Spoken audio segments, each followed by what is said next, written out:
Didi Hirsch Mental Health Services was established in the 1930s because of a need for psychiatric services for women who were suffering after the Great Depression. Officially opened in 1942, the center now services over 120,000 families across Los Angeles. We popped over to Didi Hirsch's Suicide Prevention Center, which recently just moved into a new facility in February, to talk about what the center does for Mental Health Awareness Month. So Lyn and Kita, thank you very much for being on Town Hall Chats today and helping us raise awareness about Mental Health Awareness Month. So first of all, can you tell our audience who Didi Hirsch is? Well, Didi Hirsch is a woman, or was a woman, that was very committed to mental health. In the 70s, she and her family were very committed to helping Didi Hirsch become a community mental health center based on some federal legislation, and they provided seed money that the government matched. And because of that, we changed the name to honor her, Didi Hirsch Mental Health Services. Wow. So I often get called Didi. Do you? I shouldn't have even put that idea in your head. Right now we're in the Suicide Prevention Center, which was just opened in February. This building is important.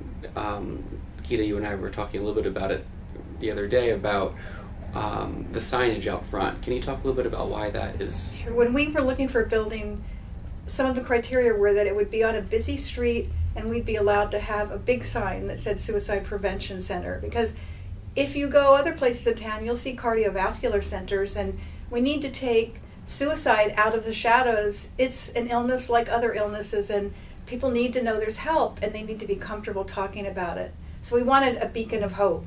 But the most amazing was a woman who had decided that she was going to walk into traffic and take her life unless God gave her a sign. And then she drove by and saw our sign, and it was her sign. Wow. And so we helped her choose the hospital over death. Wow. You get a lot of people walking in off of the streets for aid? We have. Since we've opened, we've had several people a week walk in off the street seeking help, some for themselves and some for family members or friends that they're concerned about. And you know, our therapists and our counselors sit down with each one of them and make sure that they hear their story, see what's going on, assess their risk, and then determine appropriate next steps, whether that's connecting them to care either here or somewhere else, or if they need hospitalization. And so what are some of the day-to-day operations here, besides what you were obviously just saying? Like, you're taking calls from people who call in? Sure. So we are part of the National Suicide Prevention Lifeline. Our Didi Hirsch Suicide Prevention Center is, and we are one of the biggest national centers that take calls on the National Suicide Prevention Lifeline. Most of us have seen the 1-800-273-8255 number that gets advertised all over the place in the media. That's the National Suicide Prevention Lifeline. People can call it if they are feeling suicidal or if they're concerned about a loved one. So we have about 200 volunteers and about 50 staff that answer those calls 24/7. Yeah. We take over 100,000 calls in chats a year. We also provide support groups here for people who have lost someone to suicide, and also for people who have attempted suicide, which is a very unique group. You know, people who have lost someone to suicide are at risk for suicide themselves. And if I could interject, just as someone that has survived attempting suicide, it's really hard to find a therapist in general. A lot of therapists really don't want to see you because they're afraid of the responsibility, they're afraid of the liability. The stigma around suicide is so great that a lot of therapists aren't good about asking people. I know when I went to the health provider I have now and mentioned a medication I take, and they said, "Oh, is that for smoking cessation?" And I said, "No, it's for depression." That was it. They didn't ask me anything about, have you ever attempted suicide? Is there suicide in your family? It's a huge taboo subject because of discomfort and just because of lack of awareness, and that's why our group for people that have survived a suicide attempt is so important. Right. Are you guys doing anything about that destigmatization? Like, we have people that go into the schools and tell their stories. I've been very open about telling my story because often people are just they don't know what to do, so they just don't say anything. Right. And then you're so lonely and isolated, whether you've lost a loved one or you're going through suicidal feelings. So, I mean, if we can go into, because you have been very open about your past with suicide, and you've also lost loved ones to suicide. Right. 3. So, what do you, I guess, attribute your recovery to, or what was the thing that helped you keep going? I mean, I saw a therapist over the years, but honestly, if they didn't ask me, I didn't tell, because even though I'm a therapist, I was very ashamed that I had been that depressed to feel suicidal or to have to act on it. And I worked with people that had lost loved ones to suicide. And when you're suicidal, you don't think that anyone will miss you, and you feel like you're a burden, and you don't know how you don't know how you're going to make things better. Mm-hmm. And so to see the impact it had on people, I think was part of what, because I still periodically had depression, what led me to finally go and see a psychiatrist.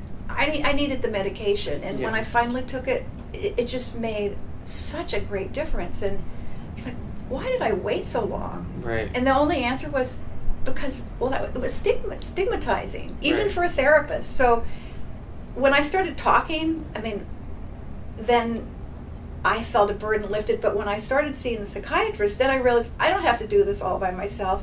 Everybody has a story to tell. We think we're all alone. So many people have attempted suicide that we don't know about. Yeah. And so many people have lost loved ones they don't talk about, and they're alone with their sadness. If you could give one nugget of wisdom or advice to someone who might be contemplating suicide, or if they're feeling depressed, what would it be? I know you feel alone, but you're not alone. And you can call our 24-hour crisis line from anywhere in the U.S. You know, if you're feeling like you need help, and someone will listen to you who understands and who will be compassionate, who won't judge you, who won't, lecture you, who will feel your pain and say, how can I help? I attempted suicide the first time when I was 15. I wouldn't be here today. I wouldn't have become the CEO of a mental health agency, which is such a great satisfaction to me. I wouldn't have been able to help other people. In the moment, we can't see our way out, but if we reach out and get some help, we can get past that critical moment. You helped fund the California Suicide Prevention Network. Can you tell me a little bit about that? So that was a project that started back in 2011 with some funding that we had received. So we developed regional meetings in each area that met on a quarterly basis, and we invited people from all walks of life. We invited people from the medical professions, we invited faith-based organizations, teachers, because they're often dealing, especially with youth now. It's the second leading cause of death for youth, 15 to 24. And so we wanted to make sure that we were really addressing suicide on a broader level and brought many people in to talk about it, because suicide affects us all. When you're talking about younger people being affected by it, I mean, Town Hall Chats is largely for young professionals and millennials. And how can, millennials, young professionals help raise awareness or help destigmatize, mental health, disorders and suicide, feelings of suicide? Most of all, it's just letting someone know you're worried and that you want to help them, because then you can call the crisis line and say, now how do I help my friend? Right. Yeah, and I think another way that millennials can get involved is by volunteering. Often people want to do something, but they don't know what to do. And if they have the time and they're able to, they can come to our volunteer training class. And so that's a way of giving back that helps people feel good, that they're doing something to help if they're able to.